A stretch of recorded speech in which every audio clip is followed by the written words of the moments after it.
What's up? It's your boy Mayhem Matthew. I'm here with Christian Ballard of Ballard Sports Media and a special guest on our live stream tonight, Carter Daniels. How are you, Mr. Daniels? I'm doing pretty good, man. How about yourself? How's everything going? I'm doing really good. We like I said, we got co-host Ballard Sports Media. Do you have anything to say, Ballard, real quick? Just excited, man. I'm really glad I reached out to him, and I'm glad we were able to get him on the show. And I'm looking forward to a really good interview, man. I've heard good things about you. Appreciate it, man. Yeah, I'm looking forward to this as well. So, if anybody don't know who Carter Daniels is, I'm gonna open up the floor to Mr. Daniels and tell us about yourself. I've been. My name's Carter. Obviously, I've been playing football since I was walking, pushing a football around when I was crawling with my neck, just rolling it around the ground. I mean, football's been my favorite thing to do since I was 3 years old. So, I mean, I'm excited to just talk about it and talk about football in general.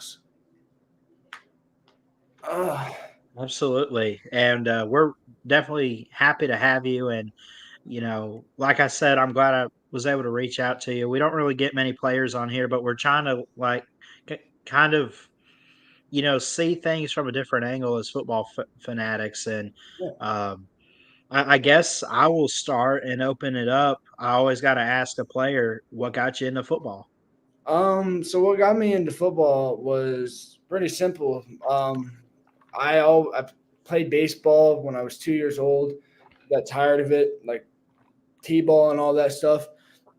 Played flag football for a season and absolutely loved it. And then after a few seasons of flag football, by the time I was 5 years old, I started playing tackle. And I was 5 year old. I was 5, 6 years old. I mean, it was amazing. I'm still best friends with some of the guys from my first team. Like, it was a great bonding experience. I just had so much fun with that first group. I fell in love with the sport and haven't looked back since. For So, sure. Um, I've read that you had an injury this past season. Is that correct? yes, sir. I tore my ACL, my meniscus, fractured my tibia, sprained my MCL, pulled my quad and hamstring. All in one. Um, Oh, Yeah, it was pretty brutal. so, in the 2023 season, you had 60 tackles, 12 tackles for loss, 2 interceptions, 2 forced fumbles, 4 pass breakups, 1 sack, 3 hurries, 1 touchdown, and 1 contributing block punt and 1 block field goal. How were you able to overcome the injury you know and how are you going forward? I mean, obviously, I wish the injury never happened, but life is life, and so I've played my first 6 games before tearing it in the seventh one. Just to talk about the injury a little bit, our starting tight end broke his collarbone the week before. Our backup tight end was just a young kid, had sophomore, and I'm obviously being an upperclassman, had more experience in the offense. Offered to learn the position on the week's notice. Very first play at tight end, got hit right below the knee, got fallen on the wrong way, and it is what it is. But the first 2 months were pretty rough after surgery. Not being able to walk, having to use crutches everywhere was brutal. But after that, I mean, I hit the ground and I went running. I mean, I hit milestone after milestone, and it's gone so much better, and it's really brought attention to what I want to do for my future, and it made me feel more whole as a human having something like this to overcome and fight through. So that was pretty cool to have as an experience. Right. amazing. Oh, Would go you say, ahead. sorry about that. Would you say that what's your position that you feel like you're the most like what's your starting position? What So what you would call?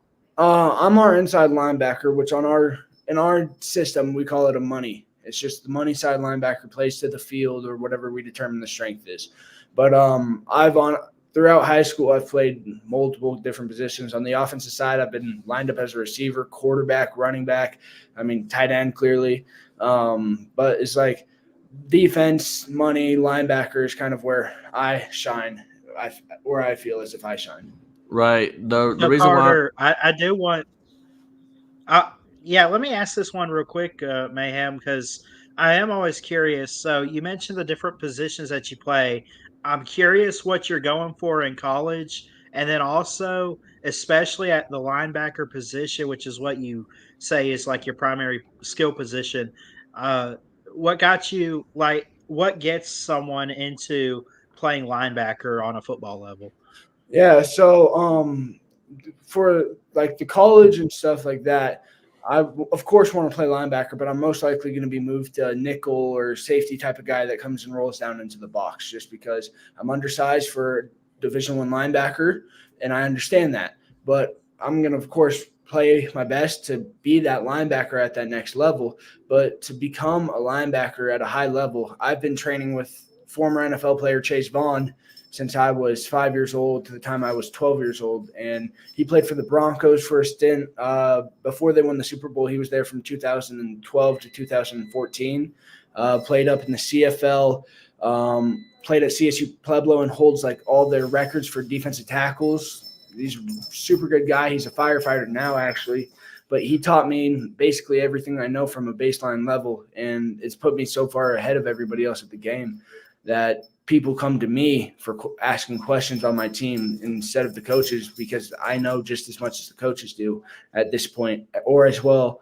I should say I don't know as much as the coaches do, but I know how the game works as much as they do. They know more schematics and all that stuff because they've been around for a lot longer than me. But I understand what means what inside of the game of football, which is something you have to have as a linebacker. Awesome. for sure. Mr. Carter's accolades: two-time All-State selection, the Mountain Vista High School all-time leading tackler, and he had recognition of all conference teams. So, do you have any goals set for this coming season? I mean, main goal is to win state. Like as a team goal, I want to win state, but as an individual goal, I just want to play again. It's been 7.5 months since I've last hit somebody on the football field. And so everything I'm headed at right now, where my head is just to play again, to be able to go out on the field and compete at the level I was competing at for our first game, which is actually surprising. We're flying out to Hawaii for our first game, which is going to be lots of fun. Nice. Yeah. That'll be fun. Yeah, For sure. it'll be lots of fun. Yeah, I do want to ask, I am always curious as a believer in the Lord, if you want to be open about this, you can. It's completely up to you, but I am curious like your stance on that and like if so, how has your faith and then just love and support from your family impacted how you play on the field and overall as an athlete? Yeah, God has definitely been there. I mean, especially through this injury. Originally, they said it was going to be an 18-month recovery, and I'd miss all of next season. Something crazy like that. Thought I was going to have to be casted and all that stuff because of a fracture in my leg. And I mean, I just put my head down and prayed. I remember praying to God when I got the phone call because of the initial look, and then it became 18 to 9 month or 7 to 9 month recovery. And so, like, I mean, one of my favorite verses is I think it's Proverbs 12:24. He says something along the lines of work hard enough and become a leader, or fall and become a slave, which is just meaning, and to me, it means if you don't work, then you're just going to become a slave to yourself and you're not going to be able to do what you feel in pleasure doing. Versus if you work hard, you can do whatever you need to do to accomplish your goals. And so that was very helpful to understand and get through everything. Versus and then my family, they've been a huge help, especially like they through my surgery, they were there night and day for me. Like my girlfriend was over here helping me out whenever she could, almost all the time. Same with my dad and everybody, getting me anything I needed, just so I didn't have to rush myself into getting back, and made sure I stayed in a good headspace while dealing with all that stuff. So it was they've been super helpful. For sure. Amazing. Yeah. your hometown, Highlands Ranch, Colorado. I'm sure you grew up watching college football. What's your favorite football team, Um, and what do you expect out of them this year? so I'm not a big college guy, mainly because nobody in my family went to college with football. My dad didn't go to college, very successful in what he does. My mom went to DU, which is a big hockey school out here in Colorado. But I'm a more Ravens guy because Ray Lewis is my all-time. Yeah, I know. I saw it and I was like, Steelers. But I'm a big Ray guy. Ray's been my inspiration since I was again like just started tackle football. On the way to every single game, when we got 5 minutes away, I'd pull up his highlight reel, his biggest hits, and I'd watch it before each game. So I expect them to compete for a Super Bowl, but you never know with Lamar if he's going to get hurt or not. So we'll see. For sure. Oh, Yeah, I wanted to ask about this because obviously we kind of connected through Twitter, mhm. and I've kind of followed some of your tweets for a little while now. But you tweeted about a game last Thursday that you had mentioned versus a school called Rock Canyon. Yeah. You went on a 26-0 run to win the game 40-36. I gotta hear more on that, man. Can you talk about it? Yeah, I mean that was amazing. We were losing. It was our homecoming game. We were down 14-33 with 5 minutes left. And I just remember like looking up at that scoreboard. I'm like, if we score here, I'm not letting us lose this game. I remember saying that to myself. And next thing you know, our quarterback, Austin Majeski, steps back, throws a bomb down the sideline to Kyler Kruk, who's playing at NAU now, catches it, diving catch into the end zone. And I'm like, all right, I'm gonna go get this onside recovery. So now it's 21-33 or whatever it is, and get an onside kick, fall on it, we get the ball back, we go down and score, and then onside kick again. And this is like the one that was so controversial. Like Rock Canyon was so upset because I'm on the ground. Like we get the onside kick, I run past it because it takes a weird bounce and dead stop. So there's probably a dog pile of 20 kids. The only kid not in it is the kicker. Like that's it. And I'm like at the bottom. I just remember being at the bottom of the pile, the ball shared in my arm and the Rock Canyon dudes. And I take my hand and I put it on his forehead of his helmet and I push it away and I rip the ball this way. And once we got that ball, I knew we were going to win that game. We went down, scored again. And then our defense, we kicked the ball off deep because we know we have plenty of time. It's a one-score game now or two-score game, and we know if we get a stop, we can go down and score again. Next thing you know, I think we get an interception or we stop. I can't really remember because after we score that drive, we go back again, stop them again, have the ball on the 40-yard line. And originally on our 40-yard line, we throw Hail Mary and we catch it at the 5-yard line, but it's a pass interference call. And so the time has expired at this point. He catches it. It's a pass interference call, and we move the ball 15 yards from the original line of scrimmage. And with no time left, I just remember being on the opposite 30 all the way down because I didn't want to be near anybody else because we always played better when I was focused on something else. I was just down there on one knee with two of my buddies praying, and next thing I hear is just screams from the whole stadium. And I stand up and I just run out to the field and jump in the dog pile with everybody else. It was so much fun. I mean, and was rewatching the film the day after, and one of my good friends I've known since I was 5 years old does a backflip as soon as the dude catches it. Like he's on the field, he just does a backflip. It was so funny to watch. It was a great memory.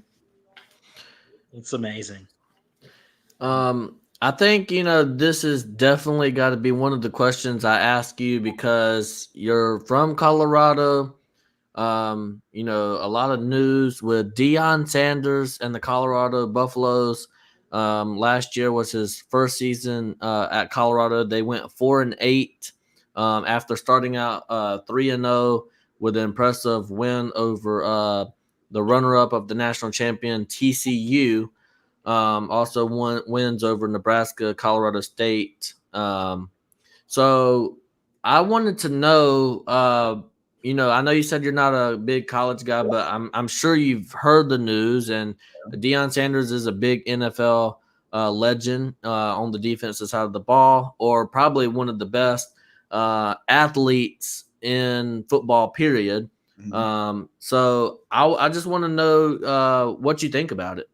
We're not big fans of Dion in Colorado, high school athletes, I should say, because they abuse the portal, and I don't personally like it because when you abuse the portal and you have players leaving left and right, then you need to constantly fill, and you're no longer building a team. You're signing players like too much like the NFL. So the portal is good for teams, and if they use it smartly, but they abuse it to the point where it's ruining high school athletes' recruiting process. So, I mean, in the state of Colorado, Dion doesn't have a single offer out to any class of 2025 or 2024. They didn't offer a single class or a single person in the class inside of the state of Colorado. So it's kind of like we got all this talent in our backyard. I mean, last year, Cherry Creek High School, big powerhouse out here, had an offensive line. I think 2 or 3 guys commit D1 Power 5.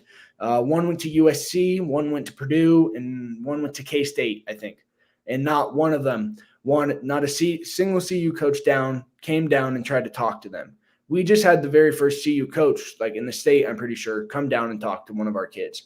And it's because he's a 3-star quarterback with an offer from Kentucky. And so they finally decided to come down and take a look at him. But it was the first I've heard of a Colorado coach showing interest to a Colorado kid. So it's just kind of in that part because they don't recruit us. So wow. So let me ask in terms of recruiting real quick, Mayhem. I got a question that kind of came to mind. I don't want to forget it, but like when it comes to where you're gonna go as far as college, I'm not asking you to like say where you're gonna go, but like how far in the country would you go out? Because obviously Colorado is like Pac-12 and Big 12 country. Like if you got an offer from say like an SEC team like Alabama. Uh, would you travel out that far, or are you looking to stay close to home?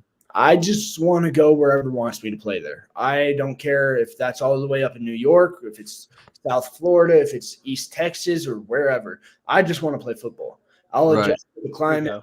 And I mean, if it comes to it, if I play Division II and use the portal like everybody else, it is what it is. But I'm going to play football where I feel as if I can make an impact sooner rather than later. I don't want to be a kid that sits on the bench for 3 to 4 years, plays his 5th year as a senior.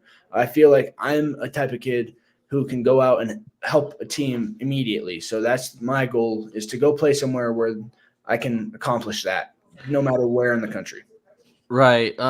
So with that being said, what is your top schools of interest? The main school right now, I would say Drake University out in Iowa. They've shown a lot of interest. I've had a little bit of interest from Wyoming, UNLV, Hawaii, Valparaiso, Butler University. There's more out in the Midwest is where I'm getting a lot of interest from.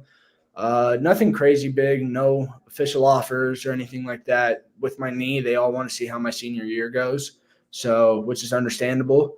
But yeah, those are the main schools. Sounds good.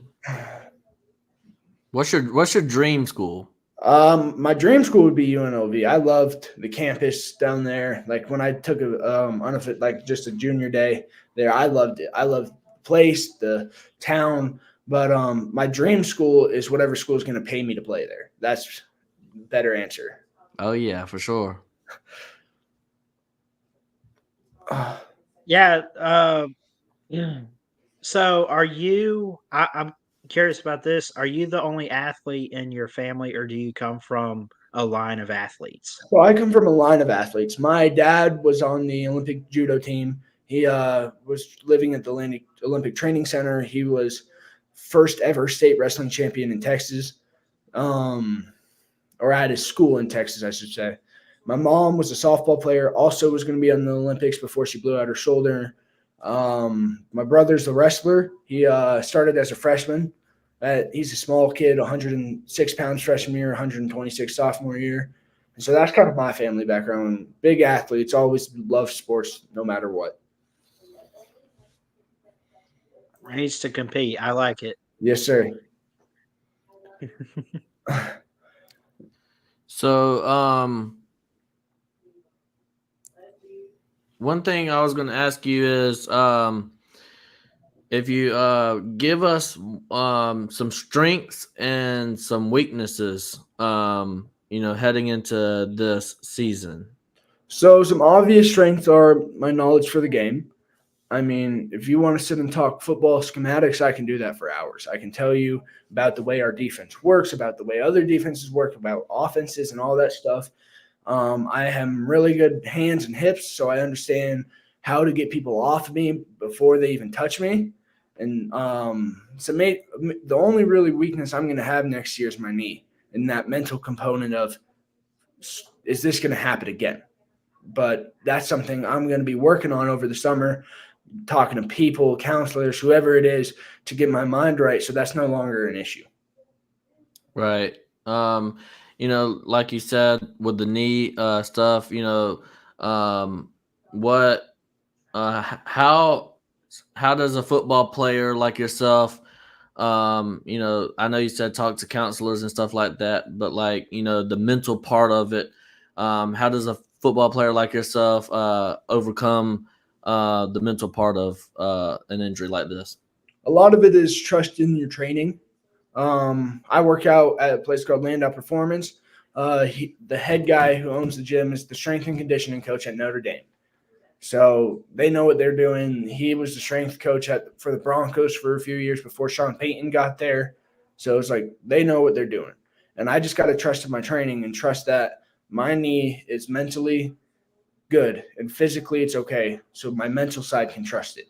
And the muscles around it are supporting it enough and all of that good stuff.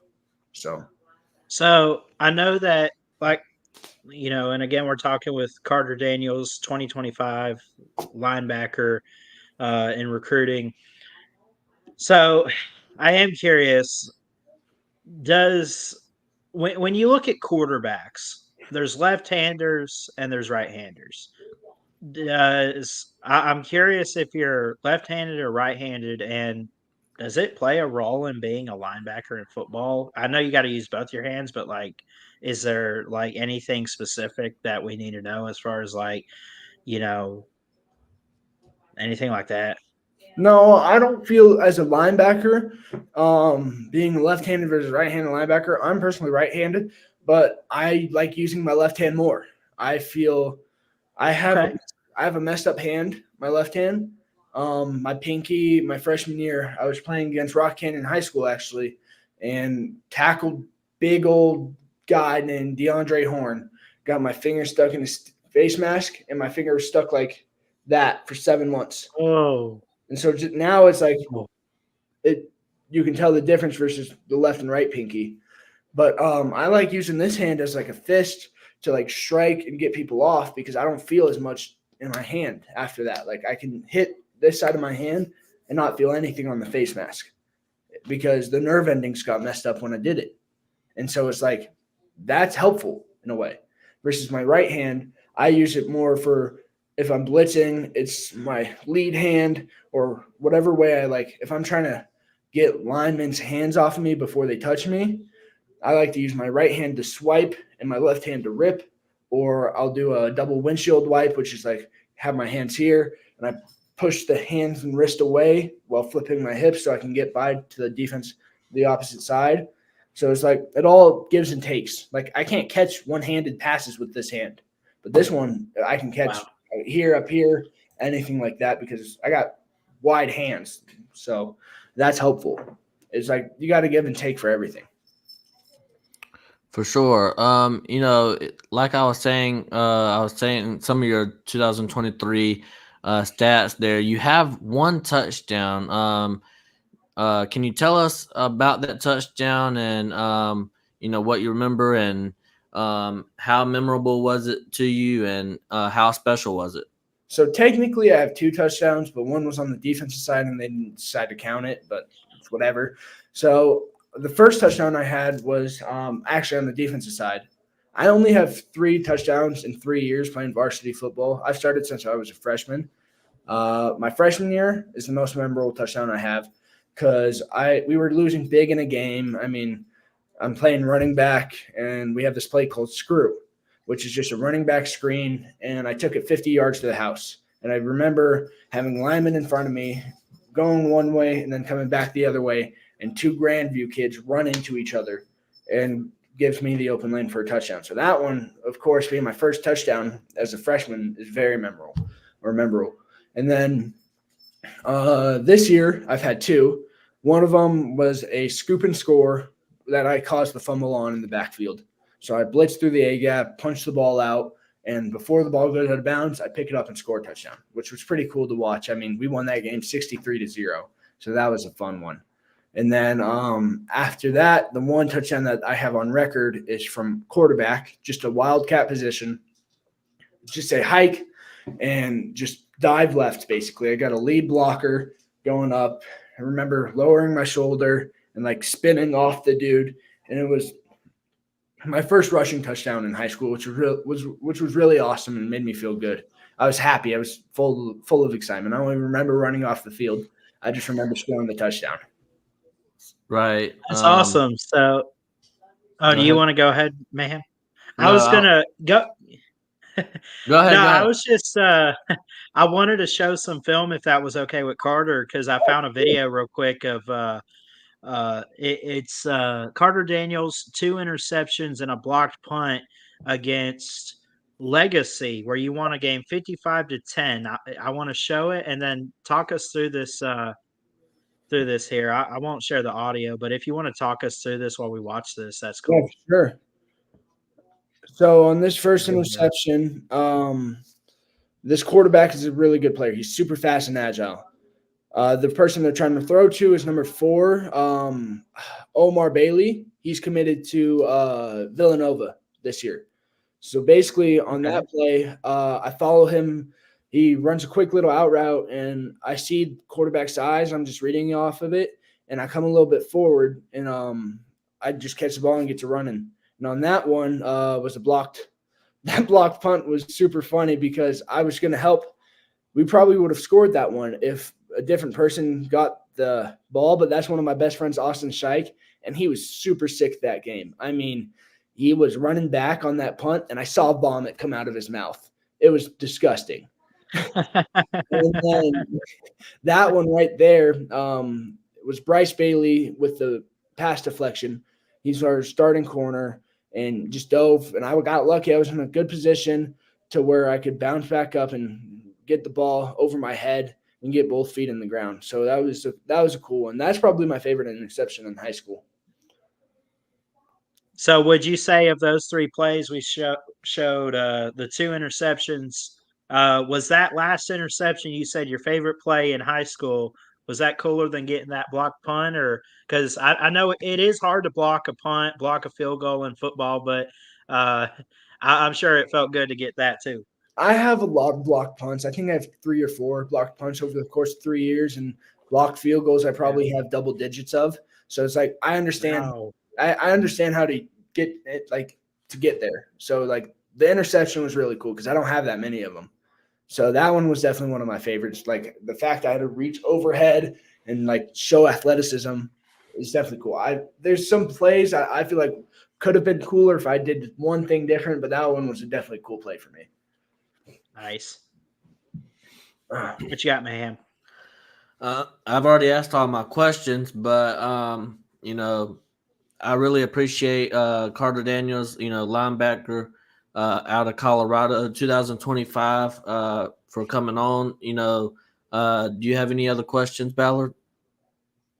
Nah, just Carter, pump your stuff out. Like, where can they find you on Twitter and everything? And we definitely look forward to watching more high school film, and hopefully we can keep in touch. And, you know, me, myself, I'm working to be an actual sports journalist. So if I make it to ESPN, I hope to see you on there one day. I'll be on there one day, I promise. But they can go find me at Carter Smash 0 all one word, Instagram and Twitter.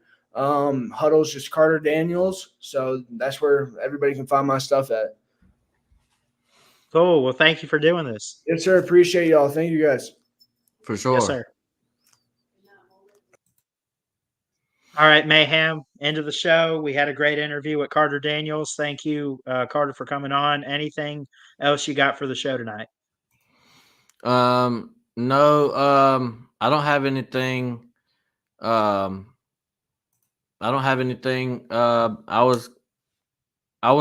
do a video tomorrow, so be on the lookout for that. But other than that, I don't really have anything. Do you got anything?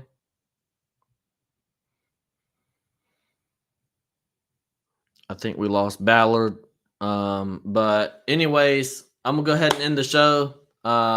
Great show tonight. Like, comment, and subscribe to Christian Ballard and Mayhem Matthew. And God bless.